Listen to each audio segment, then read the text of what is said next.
Welcome to stock bro channel. എൻ്റെ പേര് നൈഫാണ്. ഇന്ന് നമ്മൾ ഡിസ്കസ് ചെയ്യാൻ പോകുന്ന കാര്യം എന്ന് വെച്ചാൽ വെരി ഇമ്പോർട്ടൻ്റ് ആയിട്ടുള്ള ടോപ്പിക്കാണ്. നമ്മൾ ട്രേഡിംഗ് കരിയറിൽ എന്നെ സംബന്ധിച്ചിടത്തോളം ട്രേഡിംഗ് കരിയറിൽ വലിയ മാറ്റം കൊണ്ടുവന്ന ഒരു കാര്യമാണ് ഇന്ന് ഞാൻ നിങ്ങളുടെ മുന്നിൽ ഡിസ്കസ് ചെയ്യാൻ പോകുന്നത്. ഇത് ഉറപ്പായിട്ടും 100% നിങ്ങൾക്ക് യൂസ്ഫുൾ ആകും എന്നുള്ള കാര്യം, ആസ് എ ട്രേഡേഴ്സിന് ഭയങ്കരമായിട്ടുള്ള യൂസ്ഫുൾ ആകും എന്നുള്ള ഒരു കാര്യമാണ്. നമ്മൾ ട്രേഡിങ് ചെയ്യുമ്പം എവിടെയാണ് നമ്മൾ ഏറ്റവും കൂടുതൽ കൺട്രോൾഡ് ആയിരിക്കേണ്ടതെന്ന് അറിയാൻ പറ്റും. അതായത് നമ്മൾ ട്രേഡിംഗ് സൈക്കോളജിയിൽ തന്നെയാണ്. ഇത് നമ്മൾ പലരും കേട്ടിട്ടുണ്ടാവും, ഇഷ്ടംപോലെ കേട്ട കാര്യം തന്നെയാണ്. പക്ഷേ ഇതെങ്ങനെയാണ് ഞാൻ നിങ്ങൾക്ക് ക്രിസ്റ്റൽ ക്ലിയർ ആയിട്ട് കാര്യങ്ങൾ പറഞ്ഞുതരാം.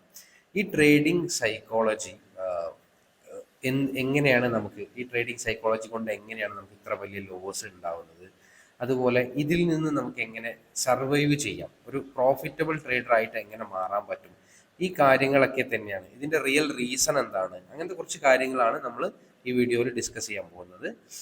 അപ്പോൾ വീഡിയോ അവസാനം വരെ കാണാം. നിങ്ങൾക്കറിയാം, ട്രേഡിങ്ങിൽ നമ്മൾ ആരുടെ കൂടെയാണ് മത്സരിക്കുന്നത്? വലിയ വലിയ ഇൻസ്റ്റിറ്റ്യൂഷൻസിൻ്റെ കൂടെയാണ് മത്സരിക്കുന്നത്. നിങ്ങൾ പഠിത്തന്നെ ന്യൂസ് കേട്ടിട്ടുണ്ടാവും, ഈ ജെയിൻ സ്ട്രീറ്റിൻ്റെ ഇൻസിഡൻസ് ഒക്കെ. അപ്പം മാർക്കറ്റിൽ അത്തരത്തിലുള്ള ഒരുപാട് ഇൻസ്റ്റിറ്റ്യൂഷൻസ് ഉണ്ട് മാർക്കറ്റിൽ. ആളുകളുടെ എങ്ങനെ ഓരോ ദിവസവും നമ്മളെ ട്രാപ്പ് ആക്കാം, റീറ്റെയിലേഴ്സിനെ അല്ലെങ്കിൽ ഒരുപാട് ലിക്വിഡിറ്റി കളക്ട് ചെയ്തിട്ട് ആളുകളെ എങ്ങനെ ട്രാപ്പിലാക്കി പ്രോഫിറ്റ് ഉണ്ടാക്കാം എന്നുള്ള ചിന്തിക്കുന്ന ആളുകളാണ് അവർ ഒരുപാട് ഫണ്ട് വെച്ച് ചെയ്യുന്നതുകൊണ്ട് തന്നെ അവർക്ക് കുറച്ചൊക്കെ മാർക്കറ്റിനെ മാനിപ്പുലേറ്റ് ചെയ്യുന്ന രീതിയിൽ മൂവ് ചെയ്യിക്കാൻ സാധ്യമാവും. അപ്പോൾ സാധാരണ നമ്മൾ അതിൽ അറിയാതെ പെട്ടു. കാരണം നമ്മുടെ ബ്രെയിന് എങ്ങനെയാണ് ഡെവലപ്പ് ആയത് എന്നുള്ള ഒരു കോമൺ ആളുകൾക്ക് അറിയാവുന്ന ഒരു കാര്യമാണ്. അപ്പം നമുക്ക് എങ്ങനെ ട്രേഡിങ്ങിൽ ഇറങ്ങുമ്പോൾ ഒരു സാധാരണ മനുഷ്യൻ എങ്ങനെ റിയാക്ട് ചെയ്യും, അവൻ എവിടേക്ക് എന്തൊക്കെ ചെയ്യും എന്നുള്ള കാര്യം ഒരുവിധം എല്ലാ ഇൻസ്റ്റിറ്റ്യൂഷൻസിനും അറിയുന്ന കാര്യങ്ങൾ തന്നെയാണ്. അപ്പോൾ അവർ എങ്ങനെയൊക്കെ നമ്മളെ മാനിപ്പുലേറ്റ് ചെയ്യണം, നമ്മുടെ ബ്രെയിനെ മാനിപ്പുലേറ്റ് ചെയ്യാനും നമുക്ക് ലോസ് വരുത്താനുള്ള എല്ലാ സിസ്റ്റംസും അവിടെ റെഡിയാക്കി വെച്ചിട്ടാണ് മാർക്കറ്റ് ഇരിക്കുന്നത് ഓരോ ദിവസവും. അപ്പം നമ്മൾ അതിൽ നിന്ന് എങ്ങനെ രക്ഷപ്പെടാം എന്നുള്ള കാര്യമാണ് നമ്മൾ പറയാൻ പോകുന്നത്. ഓക്കെ, നമുക്ക് ട്രേഡിങ്ങിൽ ഇമ്പോർട്ടൻ്റ് ആയിട്ട് വേണ്ട കാര്യം 3 കാര്യങ്ങളാണ്. ഒരു 3 സ്റ്റെപ്പാണ് നമുക്ക് പ്രോഫിറ്റബിൾ ട്രേഡറായിട്ട് ആവാൻ വേണ്ടത്. അതിൽ ഒന്നാമത്തെ ഒരു കാര്യം എന്ന് പറഞ്ഞാൽ സിമ്പിളാണ്, അത് എല്ലാവർക്കും കുറച്ചൊക്കെ ഈസി ആയിട്ട് ഐഡന്റിഫൈ ചെയ്യാൻ പറ്റുന്ന കാര്യം തന്നെയാണ്. ഒന്നാമത്തെ കാര്യം എന്ന് പറഞ്ഞാൽ നല്ലൊരു സിസ്റ്റം, അതായത് നല്ലൊരു സ്ട്രാറ്റജി എന്ന് പറയാം, നല്ലൊരു എഡ്ജ് എന്നൊക്കെ പറയാം. ഇത് നമ്മുടെ കയ്യിൽ ഉണ്ടാവണം. അപ്പം ഇത് പലർക്കും ഈസിലി ആക്സസിബിൾ ആണ്. ഇഷ്ടംപോലെ യൂട്യൂബ് കണ്ടന്റുകളിലും കാര്യങ്ങളൊക്കെ ഇഷ്ടംപോലെ ഉണ്ട് മാർക്കറ്റിൽ. അപ്പം നിങ്ങൾ നല്ലൊരു സ്ട്രാറ്റജി മാർക്കറ്റിൽ നോക്കി ചെയ്യാനല്ല ചെയ്യേണ്ടത്. അപ്പം ഞാൻ പറഞ്ഞില്ലേ, നിങ്ങൾ ഇത് വളരെ ലേസി ആയിട്ട് ചെയ്യേണ്ട ഒരു മേഖലയല്ല ട്രേഡിങ്. ആരോ പറഞ്ഞ പോലെ ലോകത്തിൽ ഏറ്റവും കൂടുതൽ ടഫായിട്ട് പൈസ ഉണ്ടാക്കാൻ പറ്റുന്ന ഒരു മേഖലയാണ് ഈസി വേലി എന്ന് പറഞ്ഞിട്ടില്ലേ. അത് സത്യമാണ്. ഭയങ്കര ടഫ് വെച്ചാൽ ഞാൻ പറഞ്ഞ നേരത്തെ ഇൻസ്റ്റിറ്റ്യൂഷൻസിൻ്റെ ഇടയിലാണല്ലോ നമ്മൾ ചെയ്യുന്നത്. അപ്പം കുറച്ച് ടഫ് തന്നെയാണ്. നമ്മൾ കുറച്ചൊന്ന് വർക്ക് ചെയ്യണം. നമ്മൾ ഒരു സ്ട്രാറ്റജി ഐഡന്റിഫൈ ചെയ്തു, നമുക്കൊരു കുറച്ച് വീഡിയോസ് ഒക്കെ കണ്ടു, ഒരു സ്ട്രാറ്റജി നമ്മൾ കണ്ടുപിടിച്ചു. ഒരു 2-3 സ്ട്രാറ്റജികൾ ഷോർട്ട് ലിസ്റ്റ് ചെയ്തതിന് ശേഷം നമ്മൾ ഒരു ബെസ്റ്റ് സ്ഥാനം സെലക്ട് ചെയ്യാൻ വേണ്ടിയിട്ട് നമ്മൾ പിന്നീട് പോകേണ്ടത് ട്രേഡിംഗ് വ്യൂയിലോ അല്ലെങ്കിൽ ചാർട്ടിലേക്ക് പോവുകയാണ് ആദ്യം വേണ്ടത്. അല്ലാതെ ഒരു സ്ട്രാറ്റജി കണ്ടുപിടിച്ചെന്ന് വിചാരിച്ച് ബ്ലൈൻഡായിട്ട് അത് വിശ്വസിക്കുകയല്ല. ഈ സ്ട്രാറ്റജിയെ നമ്മൾ ബാക്ക് ടെസ്റ്റ് ചെയ്ത് നോക്കാൻ ഒരുപാട് ആപ്ലിക്കേഷൻസ് ഉണ്ട്. പക്ഷെ അതൊന്നും നമ്മൾ യൂസ് ചെയ്യരുത്. നമ്മൾ കുറച്ച് ഹാർഡ് വർക്ക് തന്നെ ചെയ്യണം. നമ്മൾ നോക്കേണ്ടത് ചാർട്ട് തന്നെ നോക്കുക. ചാർട്ട് നോക്കിയിട്ട് കഴിഞ്ഞ അറ്റ്ലീസ്റ്റ് ഒരു മാസം അല്ലെങ്കിൽ 2 മാസം നിങ്ങളുടെ കഴിഞ്ഞത് ചെയ്യാം. മിനിമം ഒരു മാസമെങ്കിലും നിർബന്ധമാണ്. കഴിഞ്ഞ ഒരു മാസത്തിൽ ഈ ഒരു സ്ട്രാറ്റജി വെച്ചിട്ട് എത്ര ടാർഗറ്റ് വന്നു, എത്ര SL വന്നു നിങ്ങൾ നോട്ട് ചെയ്ത് വെക്കുക. അതൊരു പോയിന്റ്. ഓക്കെ, ഇനി മെയിനായിട്ട് പറയാൻ പോകുന്ന രണ്ടാമത്തെ പോയിന്റ് എന്ന് പറഞ്ഞാൽ ഒരു സ്ട്രാറ്റജി ഉണ്ടാവുക എന്ന് മാത്രമല്ല, നമ്മൾ ഫസ്റ്റ് പോയിന്റ് നല്ലൊരു എഡ്ജ് ഉണ്ടാവുക എന്നുള്ളതാണ്. ഓക്കെ, ഇനി രണ്ടാമത്തെ പോയിന്റ് ശ്രദ്ധിച്ചോളൂ, വെരി ഇമ്പോർട്ടൻ്റ് ആണ്. നമ്മൾ മാർക്കറ്റിന്റെ കൂടെ അപ്ഡേറ്റഡ് ആവുക എന്നുള്ളതാണ്. അപ്ഡേറ്റഡ് ആയിക്കൊണ്ടിരിക്കണം മാർക്കറ്റിന്റെ കൂടെ എന്ന് ഞാൻ പറയും പലപ്പോഴും. അതായത് നമ്മൾ ഒരു സ്ട്രാറ്റജിയെ ബ്ലൈൻഡായിട്ട് ലൈഫ് ലോങ് ഈ ഒരു സ്ട്രാറ്റജി തന്നെ വർക്ക് ചെയ്യണം എന്നൊരു നിർബന്ധവും മാർക്കറ്റിന് ഇല്ല, അല്ലേ? അപ്പം നമ്മൾ ആ സ്ട്രാറ്റജിയിൽ നമ്മൾ നേരത്തെ ചെയ്ത പോലെ തന്നെ നമ്മൾ സ്ട്രാറ്റജിയെ ബാക്ക് ടെസ്റ്റ് ചെയ്യാന്ന് പറഞ്ഞില്ല, ചാർട്ട് നോക്കിയിട്ട് ഇങ്ങനെ ചാർട്ട് നോക്കുക. ഓരോ ദിവസത്തെയും ചാർട്ട് അനലൈസ് ചെയ്തിട്ട് മാർക്കറ്റിൽ ഓരോ ഇങ്ങനെ റിയാക്ട് ചെയ്ത് നോക്കിയിട്ട് വേണം നമ്മൾ കണ്ടുപിടിക്കുക. രണ്ടാമത്തത് മാർക്കറ്റ് പോകുന്നതിനനുസരിച്ച് നമ്മളും അപ്ഡേറ്റഡ് ആവും. കഴിഞ്ഞ ഒരു മാസത്തിൽ നമ്മുടെ സ്ട്രാറ്റജി എങ്ങനെയാണോ വർക്ക് ചെയ്തത്, ഇപ്പോൾ വളരെ സിമ്പിളായിട്ട് ഞാനൊരു എക്സാമ്പിൾ പറഞ്ഞു. അപ്പം നമ്മൾ ഏറ്റവും ബേസിക് ആയിട്ടുള്ള ഒരു സ്ട്രാറ്റജി ചെയ്യുന്ന ആളാണ്. ഫസ്റ്റത്തെ 5 മിനിറ്റ്സ് ക്യാൻഡലിൽ ഹൈ ബ്രേക്ക് ചെയ്യുമ്പം അപ്സൈഡിലേക്ക് ട്രേഡ് എടുക്കുന്ന ആളാണ്. അതിൻ്റെ ലോയിൽ ഫസ്റ്റത്തെ 5 മിനിറ്റ്സ് ക്യാൻഡലിലെ ലോ ബ്രേക്ക് ചെയ്യുമ്പോൾ താഴേക്ക് ട്രേഡ് എടുക്കുന്ന ആളാണ്, അല്ലെങ്കിൽ ഹൈ ബ്രേക്ക് ചെയ്യുമ്പോൾ മേലേക്ക് ട്രേഡ് എടുക്കും. വളരെ സിമ്പിൾ ആയിട്ടുള്ള ഏറ്റവും ആദ്യം മാർക്കറ്റിൽ വരുമ്പോൾ ആളുകൾ കാണുന്ന ഒരു സ്ട്രാറ്റജിയാണ്. അപ്പോൾ ഫസ്റ്റത്തെ 5 മിനിറ്റ്സ് ക്യാൻഡലിന്റെ ലോ ബ്രേക്ക് ചെയ്യുമ്പോൾ താഴേക്ക് ട്രേഡ് എടുക്കുക. അവിടെ നിന്ന് നമ്മളൊരു stop loss first 5 minutes candle കൊടുക്കുക. ടാർജറ്റ് ഒരു 1:2 ഒക്കെ വെക്കുന്ന ആളാണെന്ന് കരുതുക. ഈ രീതിയിൽ ചെയ്യുന്ന ആളാണെങ്കിൽ നമ്മൾ നോക്കേണ്ടത് ഇപ്പൊ ഈ 13-ാം തീയതി ആ ഒരു സ്ട്രാറ്റജി വർക്ക് ചെയ്തോ എന്നുള്ളതാണ്. നമ്മൾ ബാക്ക് ടെസ്റ്റ് ചെയ്യേണ്ടത് ഈ രീതിയിലാണ്. 13-ാം തീയതി സ്ട്രാറ്റജി വർക്ക് ചെയ്തോ, അതിന്റെ SL അടിച്ചോ, ഓരോ ദിവസമാണ് നോക്കേണ്ടത്. അതോടൊപ്പം തന്നെ ഏറ്റവും ഇമ്പോർട്ടൻ്റ് ആയിട്ടുള്ള ടോപ്പിക്കാണ്, അതോടൊപ്പം തന്നെ നമ്മൾ നോട്ട്ബുക്ക് എടുത്തിട്ട് എഴുതി വെക്കേണ്ടത് ഓരോ ദിവസത്തെയും മാർക്കറ്റ് മൂവ്മെന്റ്സ് എങ്ങനെയാണെന്നുള്ളത് നോക്കാം. ഇതെന്തിനാ വെച്ചാൽ നമ്മുടെ സ്ട്രാറ്റജിയിൽ അപ്ഡേറ്റഡ് ആവാൻ വേണ്ടിയിട്ടാണ്. അതായത് ഫസ്റ്റത്തെ 5 മിനിറ്റ്സ് ക്യാൻഡലിന്റെ ലോ ബ്രേക്ക് ചെയ്തിട്ട് മാർക്കറ്റ് താഴെ പോകുന്നതിന് പകരം തിരിച്ച് മേലേക്ക് കയറിയതിന് ശേഷം ആ ഒരു ലിക്വിഡിറ്റി 5 മിനിറ്റ്സിന്റെ ലിക്വിഡിറ്റി എടുത്തിട്ട് വീണ്ടും താഴെ വന്നു. അപ്പോൾ നമ്മൾ നോട്ട് ചെയ്തേക്കുക, അന്നത്തെ ദിവസം മാർക്കറ്റ് ഇങ്ങനെയാണ് മൂവ് ചെയ്തത്. ഫസ്റ്റത്തെ 5 മിനിറ്റ്സ് ക്യാൻഡലിന്റെ താഴേക്ക് മാർക്കറ്റ് വന്നു, വീണ്ടും അതിന്റെ ഹൈയിലുള്ള സ്റ്റോപ്പ് ലോസ് എടുത്തിട്ട് താഴെ കുറച്ച് മൂവ്മെന്റ്, താഴേക്ക് കുറച്ച് മൂവ്മെന്റ് കിട്ടി. അപ്പൊ ഇത് ഒരു നോട്ടിൽ നമ്മൾ എഴുതി വെക്കുക. അങ്ങനെ ഓരോ ദിവസവും നമ്മൾ ഇങ്ങനെ എഴുതി വെക്കുമ്പോൾ നമുക്കൊരു ഒരു ഒരു കോമൺ പാറ്റേൺ ഒക്കെ നമുക്ക് ഐഡന്റിഫൈ ചെയ്യാൻ പറ്റും. മാർക്കറ്റ് നമ്മൾ വിചാരിക്കുന്ന പോലെ ചിലപ്പോൾ ഒരു 5 മിനിറ്റ് ലോ എടുത്തിട്ട് ഡയറക്റ്റ് പോവായിരിക്കില്ല. ചിലപ്പോൾ ഒന്നും കൂടെ മുകളിൽ പോയിട്ട് ആളുകളൊക്കെ സ്റ്റോപ്പ് ലോസ് എടുത്തിട്ട് താഴെ വരികയായിരിക്കും, അല്ലെങ്കിൽ വേറെ ഏതെങ്കിലും രീതിയിലായിരിക്കും. അപ്പൊ നമ്മളിങ്ങനെ ഓരോ ദിവസം, ഇപ്പൊ 13-ാം തീയതി നോട്ട് ചെയ്തു, ഇനി 14-ാം തീയതി നോട്ട് ചെയ്തേക്കാം. 14-ാം തീയതി എന്താ സംഭവിച്ചതെന്ന് നോക്കാം. 14-ാം തീയതി ഇതേപോലെ ഫസ്റ്റത്തെ 5 മിനിറ്റ്സ് ക്യാൻഡിൽ ഹൈ ബ്രേക്ക് ചെയ്തിട്ട് അല്ലെങ്കിൽ ലോ ബ്രേക്ക് ചെയ്തിട്ട് എന്താണ് സംഭവിച്ചത് മാർക്കറ്റിൽ എന്ന് എഴുതി വെക്കാം. ഇനി അതുപോലെ 12-ാം തീയതി എന്താ സംഭവിച്ചത് എന്നുള്ളത് എഴുതി വെക്കാം. 12-ാം തീയതി അത് പ്രോപ്പറായിട്ട് ടാർഗറ്റ് അടിച്ച ദിവസമായിരിക്കാം. അപ്പോൾ എങ്ങനെയാണ് ഓരോ ദിവസം മാർക്കറ്റ് മൂവ് ചെയ്തതെന്ന് എഴുതി വെക്കുക. നിങ്ങളുടെ യഥാർത്ഥ സ്ട്രാറ്റജി നമ്മൾ സ്ട്രാറ്റജി ബാക്ക് ടെസ്റ്റ് ചെയ്യുമല്ലോ. യഥാർത്ഥ സ്ട്രാറ്റജി 20 ട്രേഡ് നമുക്ക് കിട്ടിയാൽ ഒരു 10-12 SL-ലും ഒരു 8 ടാർജറ്റും വന്നു എന്നൊക്കെ നമുക്ക് ഐഡന്റിഫൈ ചെയ്യാൻ ഈസിയാണ്. അത് ഓക്കെ. രണ്ടാമത്തെ കാര്യമാണ് വെരി ഇമ്പോർട്ടൻ്റ് ആയിട്ടുള്ള, ഓരോ ദിവസവും മാർക്കറ്റ് ഏത് രീതിയിലാണ് മൂവ് ചെയ്തത്. നിങ്ങൾ ജസ്റ്റ് ചാർട്ട് നോക്കിയാൽ മതി. ഒരു 5 മിനിറ്റിൻ്റെയോ 15 മിനിറ്റിൻ്റെയോ ഒക്കെ ക്യാൻഡിൽ എടുത്തിട്ട് ഓരോ മാർക്കറ്റ് ഏത് രീതിയിലാണ് മൂവ് ചെയ്തതെന്നുള്ള ഐഡന്റിഫൈ ചെയ്യാൻ ശ്രമിക്കാം. അങ്ങനെ ഐഡന്റിഫൈ ചെയ്യുമ്പോൾ നമുക്കൊരു കാര്യം മനസ്സിലാവും, നമുക്ക് ഏതെങ്കിലും പുതിയൊരു കോമൺ റിപ്പീറ്റഡ് ആയിട്ടൊരു പാറ്റേൺ കണ്ടെത്താൻ പറ്റുമെന്ന് നിങ്ങൾ ശ്രമിക്കുക.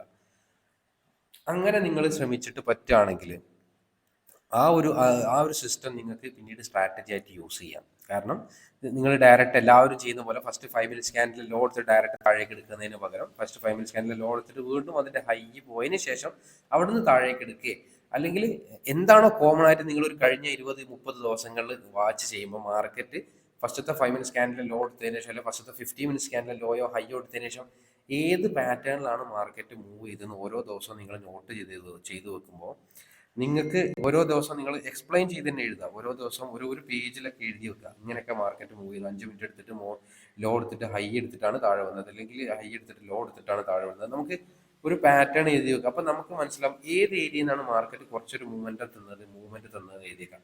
അവിടെ എത്തുമ്പോൾ ഡയറക്റ്റ് ട്രേഡ് ആയിട്ട് കൺസിഡർ ചെയ്യാം. അതൊരു സ്ട്രാറ്റജി ആക്കിയിട്ട് അടുത്ത 1-ാം തീയതി മുതൽ അത് വർക്ക് ചെയ്യാൻ തുടങ്ങാം.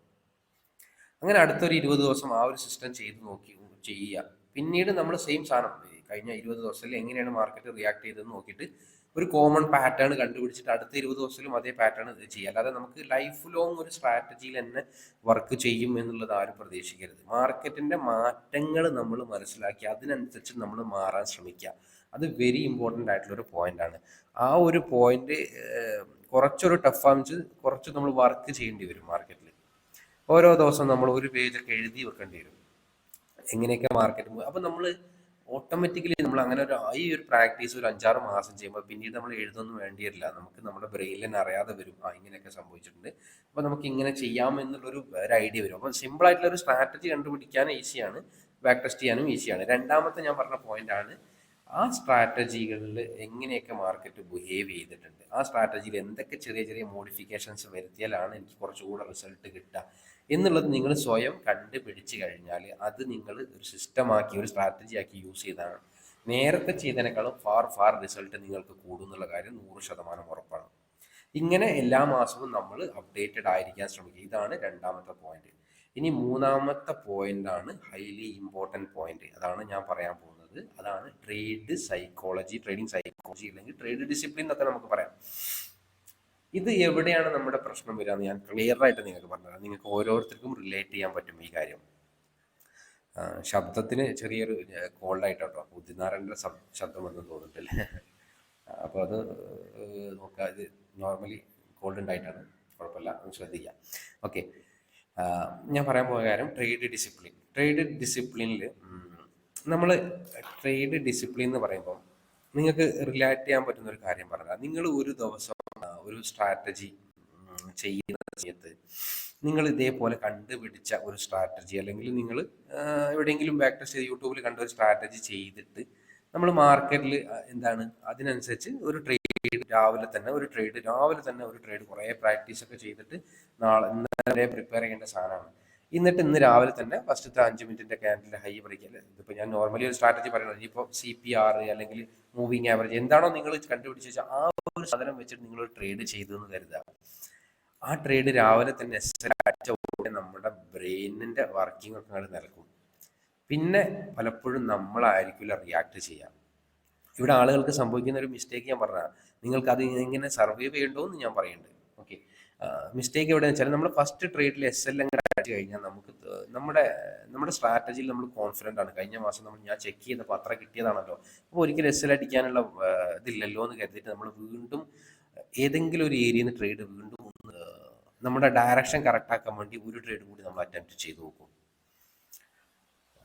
പിന്നീട് ഭയങ്കരമായിട്ട് ഓവർ ട്രേഡ് ചെയ്യുന്ന ആളുകളാണെങ്കിൽ അന്നത്തെ ആ ഒരു ലോസ് എങ്ങനെയെങ്കിലും കവർ ചെയ്യാൻ വേണ്ടിയിട്ട് 2, 3, 4, 5 ട്രേഡ് എടുത്തിട്ട് അവസാനം വൈകിട്ട് വലിയ ലോസ് വരുന്നു. ഇനി കുറച്ചൊക്കെ മാർക്കറ്റിൽ ഒരു ഡിസിപ്ലിനൊക്കെ ഉള്ള ആളാണെങ്കിൽ ചിലപ്പോൾ ഒരു ലോസ് അടിച്ചു കഴിഞ്ഞാൽ നിങ്ങളുടെ സ്ട്രാറ്റജി പ്രകാരം ഒരു ട്രേഡ് എടുത്തിട്ട് ഫസ്റ്റ് ട്രേഡ് തന്നെ SL അടിച്ചു കഴിഞ്ഞാൽ ചിലപ്പോൾ ഒന്നുകൂടെ ഒന്ന് എടുത്തു നോക്കാന്ന് വിചാരിച്ചാൽ ഒന്നുകൂടെ എടുത്തു നോക്കും, അല്ലെങ്കിൽ ഒന്നുകൂടെ രണ്ടെണ്ണം എടുത്തു നോക്കും. എന്നിട്ട് വലിയ ലോസിലാവും. ചിലവർ 10, 15 ട്രേഡ് എടുത്തിട്ട് ഭയങ്കര ലോസിലാവും. തീരെ ഡിസിപ്ലിൻ ഇല്ലാത്ത ആൾ. കുറച്ചൊക്കെ ഡിസിപ്ലിനുള്ള ആളുകൾ ചെയ്യുന്ന കാര്യം 1, 2 ട്രേഡ് എക്സ്ട്രാ എടുത്ത് നോക്കും. നമ്മളെ സ്ട്രാറ്റജി ഇപ്പം ഞാൻ പറഞ്ഞില്ലേ, ഫസ്റ്റ് ലോസ് അടിച്ചു കഴിഞ്ഞാൽ പിന്നെ എവിടെയാണ് നിങ്ങൾക്ക് ട്രേഡ് എടുക്കുന്നത് ഓർമ്മ ഉണ്ടാവില്ല. നിങ്ങളുടെ ബ്രെയിൻ ആ സമയത്ത് വർക്കിംഗ് കുറച്ച് കുറവായിരിക്കും. നിങ്ങൾ ആരാണോ വർക്ക് ചെയ്യണമെന്ന് അറിയില്ല, അങ്ങനത്തെ ഒരു സ്റ്റേറ്റ് ഓഫ് മൈൻഡിലായിരിക്കും. നിങ്ങളെ ചാടി കയറും, 1, 2 ട്രേഡിലൊക്കെ നിങ്ങൾ ചാടി കയറും. ഇത് എല്ലാവർക്കും സംഭവിച്ചിട്ടുള്ള കാര്യമാണ്. ഇത് എല്ലാവർക്കും സംഭവിക്കുകയും ചെയ്യും തുടക്കത്തിൽ മാർക്കറ്റ് വരുന്നത്. കാരണം നമ്മുടെ ബ്രെയിൻ ആ രീതിയിലാണ് ഡെവലപ്പ് ആയത്. നമ്മൾ പരിണാമത്തിലൂടെ നമ്മുടെ ബ്രെയിനിൽ കിട്ടിയ ഒരു സിദ്ധിയാണത്. പേടിക്കേണ്ട കാര്യം കണ്ടു കഴിഞ്ഞാൽ നമ്മൾ റിയാക്ട് ചെയ്യുന്ന രീതിയാണത്. അപ്പോൾ അത് ആർക്കും പെട്ടെന്ന് കൺട്രോൾ ചെയ്യാൻ പറ്റുന്ന കാര്യമല്ല. ഈ ഒരു കാര്യത്തെ നമ്മൾ എങ്ങനെ പിടിച്ചു നിർത്താന്നുള്ളത് ഞാൻ പറഞ്ഞുതരാം. അതിനു മുമ്പ് നിങ്ങൾ ഈ നഷ്ടം നികത്താൻ വേണ്ടിയിട്ട് ചെയ്യുന്ന കാര്യം ഓരോ ദിവസവും നിങ്ങൾക്ക് കൂടി വലിയ നഷ്ടത്തിലേക്കാണ് എത്തുക. ഇതിന്റെ റിയാലിറ്റി നമ്മൾ ചെക്ക് ചെയ്യുക എങ്ങനെയാണെന്ന് വെച്ചാൽ ഞാനൊക്കെ അങ്ങനെ ചെക്ക് ചെയ്തതാണ്. അതായത് ഞാൻ ഒരു സ്ട്രാറ്റജി കണ്ടുപിടിച്ചു, ഇങ്ങനെ അപ്ഡേറ്റ് ചെയ്തൊരു സ്ട്രാറ്റജി, സ്വയം മാർക്കറ്റിൽ കണ്ടുപിടിച്ച സ്ട്രാറ്റജി ഞാൻ ചെയ്തിട്ട് ഈ പറഞ്ഞ പോലെ ഓരോ ലോസ് വരുമ്പോൾ ഞാൻ റിപ്പീറ്റ് 1, 2 ട്രേഡ്സ് എക്സ്ട്രാ എടുത്ത് നോക്കിയിട്ട്, ഞാൻ ആദ്യം ഒരുപാട് ട്രേഡ് എടുത്തു, പിന്നെ അത് കുറച്ച് 1, 2 ട്രേഡ് എക്സ്ട്രാ വരലായി ലോസ് റിക്കവർ ചെയ്യാൻ വേണ്ടി. എന്നിട്ടും മാസാവസാനം അല്ലെങ്കിൽ ആഴ്ചയുടെ അവസാനം നോക്കുന്ന സമയത്ത് സ്ട്രാറ്റജി നമ്മൾ കറക്റ്റ് ചെക്ക് ചെയ്യുന്ന സമയത്ത് സ്ട്രാറ്റജിയിൽ പ്രകാരമാണ് ഞാൻ ട്രേഡ് എടുത്തിട്ടുണ്ടെങ്കിൽ ചിലപ്പോൾ ആ മാസം എനിക്ക് ലാഭമുള്ള മാസം, പക്ഷെ ഞാൻ നോക്കുമ്പോൾ എനിക്ക് ഓവറോൾ ലോസ് വരികയും. ഇവിടെ എന്താ സംഭവിച്ചു വെച്ചാൽ, ഫസ്റ്റ് ലോസ് വന്നതിന് ശേഷം ഞാൻ ചെയ്ത ട്രേഡ്സ് ആണ് എന്നെ നശിപ്പിച്ചതെന്നുള്ളത് എനിക്ക് മനസ്സിലായൊരു കാര്യമാണ്. അത് മനസ്സിലാക്കാൻ ഒരുപാട് സമയമെടുത്തു. ആദ്യം ഒരുപാട് ട്രേഡ് ചെയ്തു, ഓവർ ട്രേഡ് ചെയ്തു നഷ്ടം കവർ ചെയ്യാൻ, അപ്പോൾ വലിയ ലോസ് ആയിരുന്നു. പിന്നീട് ഒന്ന് കുറച്ച് കൺട്രോൾ ചെയ്ത് ഓരോ ദിവസം മാക്സിമം 1, 2, 3 ട്രേഡ് ആയതിനു ശേഷം കുറച്ചൊന്ന് ലോസ് കൺട്രോളിലായി. പക്ഷെ എന്നാലും പല മാസങ്ങളിലും സ്ട്രാറ്റജി വെച്ച് നോക്കുമ്പോൾ പ്രോഫിറ്റബിൾ ആയ മാസങ്ങളിൽ ഞാൻ ലോസിലാണ് ആ മാസം. എന്തുകൊണ്ടാണെന്ന് വെച്ചാൽ ഞാൻ എടുക്കുന്ന ലോസ് വന്നതിന് ശേഷം ഞാൻ എടുത്ത ട്രേഡുകളാണ് എന്നെ നശിപ്പിച്ചതെന്നുള്ള കാര്യം എനിക്ക് മനസ്സിലായിട്ടുണ്ട്. അപ്പം ഞാൻ ക്ലിയർ ചെയ്ത ഏരിയ എന്ന് വെച്ചാൽ ഏതാന്ന് വെച്ചാൽ ഞാൻ പറഞ്ഞുതരാം. ഞാൻ പിന്നീട് അങ്ങോട്ട് ചെയ്തത്, ഒരു ദിവസം ഒരു ട്രേഡ് എന്നുള്ളൊരു കോൺസെപ്റ്റ് ഉണ്ടല്ലോ, ആ ഒരു കോൺസെപ്റ്റ് വെച്ച് നിങ്ങൾ ട്രേഡ് ചെയ്ത് നോക്കും. ഒരു ദിവസം ഒരൊറ്റ ട്രേഡ്. ആ ട്രേഡിൽ ലോസ് അടിച്ചു കഴിഞ്ഞാലും ലാഭം അടിച്ചു കഴിഞ്ഞാലും അവിടെ സ്റ്റോപ്പ് ചെയ്യാം. അങ്ങനെ സംഭവിച്ചു കഴിഞ്ഞാൽ എന്താണ്? അങ്ങനെ സംഭവിച്ചു കഴിഞ്ഞാൽ ഇനിയിപ്പോൾ ലാഭം കിട്ടുകയാണെങ്കിൽ വേണേൽ ഒന്നുകൂടെ അറ്റംപ്റ്റ് ചെയ്യുന്നതിന് കുഴപ്പമില്ല. പക്ഷെ നഷ്ടം സംഭവിച്ചു കഴിഞ്ഞാൽ ഒരിക്കലും രണ്ടാമത്തെ ഒരു ട്രേഡിന് അറ്റംപ്റ്റ് ചെയ്യരുത്. ഈ ഒരു രണ്ടാമത്തെ ട്രേഡിന് അറ്റംപ്റ്റ് ചെയ്തിട്ടില്ലെങ്കിൽ ഞാൻ നേരത്തെ പറഞ്ഞ നിങ്ങളല്ലാതെ വേറെ ആരോ എടുക്കുന്ന ട്രേഡ് ഉണ്ടല്ലോ, മൈൻഡിന്റെ കളികൾ, അത് വർക്കാവൂല. ആ ഒരു ആ ഒരു സ്കില്ലെങ്കിലും നിങ്ങൾ അച്ചീവ് ചെയ്തുണ്ടാക്കണം. ഒരു ട്രേഡ് കഴിഞ്ഞാൽ സിസ്റ്റം അടച്ചു വെക്കുക, അല്ലെങ്കിൽ എന്താ പറയുക, നിങ്ങൾ വേറെ എന്ത് സിനിമ കാണുക, വേറെ എന്തെങ്കിലും ചാർട്ട് അനലൈസ് ചെയ്യാൻ ഉപയോഗിച്ചോളൂ. അതിന് നമുക്ക് മിനിമം ഒരു ദിവസം 1-2 മണിക്കൂർ വേണം. കഴിഞ്ഞ ദിവസം എങ്ങനെ മാർക്കറ്റ്, ഞാൻ നേരത്തെ പറഞ്ഞ കാര്യം ഉണ്ടല്ലോ, അത് എഴുതി വെക്കാനൊക്കെ ഉപയോഗിക്കാനോ നിങ്ങൾക്ക് ആ സമയം, ഒരുപാട് സമയം നിങ്ങൾക്ക് കിട്ടും. പിന്നെ ഇതുകൊണ്ടുള്ള രണ്ടാമതൊരു ഉപയോഗം ഞാൻ പറഞ്ഞുതരാം. ഒരു ദിവസം ഒരു ട്രേഡ് ചെയ്യുന്നതുകൊണ്ട് ഞാൻ പറഞ്ഞു, നിങ്ങളുടെ സൈക്കോളജി 100% കറക്റ്റ് ആവും. അവിടെ നിങ്ങളല്ലാത്ത ഒരാൾ ട്രേഡ് എടുക്കുന്ന അവിടെ സ്റ്റോപ്പായി, വേറെ ഒന്നുമില്ല, അവിടെ സിമ്പിളാണ്. പക്ഷേ ഈ ഒരു പ്രാക്ടീസ് നിങ്ങൾ ചെയ്യണം, ഒരു ദിവസം ഒരു ട്രേഡ് എന്നില്ല. രണ്ടാമത്തെ ഒരു പോയിന്റ് നിങ്ങളെ ഇതിന്ന് ഹെൽപ്പ് ചെയ്യുന്ന ഒരു കാര്യം, ഒന്ന് നിങ്ങളുടെ മാനസിക ഉല്ലാസം കിട്ടുന്നുള്ള വേറെ കാര്യമാണ്. അതായത് നിങ്ങൾ ഓരോ ദിവസം ട്രേഡ് എടുത്തിട്ട് നഷ്ടം വരുത്തി വെച്ചിട്ട് ട്രേഡ് എടുത്ത് നഷ്ടം വരുത്തി വെച്ചിട്ട് നിങ്ങൾ മാനസികമായി ഡൗൺ ആവും. നിങ്ങളുടെ ഫാമിലിയോടോ, നിങ്ങളുടെ ബന്ധുക്കളോടോ, നിങ്ങളുടെ നാട്ടുകാരോടോ, ലോകത്തോടോ ഒന്നും നമുക്കൊരു ഒരു ആത്മാർത്ഥത ഉണ്ടാവില്ല, ചിരിക്കാൻ കഴിയില്ല. ഇതൊക്കെ നിങ്ങളെ നശിപ്പിക്കുന്ന കാര്യമാണ്. അപ്പോൾ ഈ പറഞ്ഞ ഒരു ദിവസം ഒരു ട്രേഡ് ചെയ്യുക എന്നുള്ളൊരു കോൺസെപ്റ്റ് നിങ്ങളെ ഈ കാര്യങ്ങളൊക്കെ നിങ്ങളെ അച്ചീവ് ചെയ്യാൻ ഹെൽപ്പ് ചെയ്യും. പിന്നെ ഒരു കാര്യം നോട്ട് ചെയ്യേണ്ട കാര്യം എന്താ വെച്ചാൽ, നിങ്ങളുടെ ഒരു ദിവസത്തെ ലോസ് എന്ന് പറഞ്ഞാൽ നിങ്ങളുടെ ക്യാപിറ്റലിൻ്റെ 1% കൂടാൻ പാടില്ല.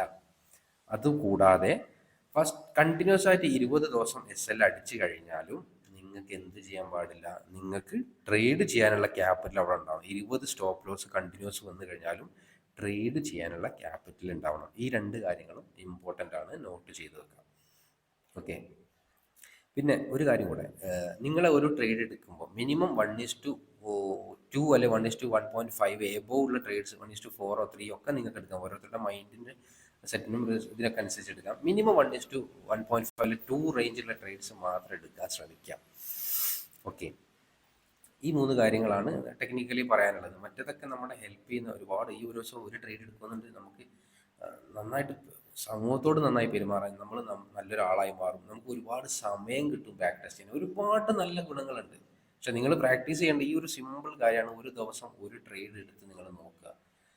അങ്ങനെ ചെയ്തിട്ട് പിന്നെ ഇതായത് നമ്മൾ ചെയ്യേണ്ട കാര്യം, ഡിസിപ്ലിൻ ട്രേഡ് സൈക്കോളജി അല്ലെ ഡിസിപ്ലിൻ ചെയ്യേണ്ട കാര്യം, ഒരു ദിവസം ഒരു ട്രേഡ് അല്ലേ. രണ്ടാമത്തെ ഞാൻ നേരത്തെ പറഞ്ഞ മാർക്കറ്റിനെ മാറ്റങ്ങൾ മനസ്സിലാക്കുക.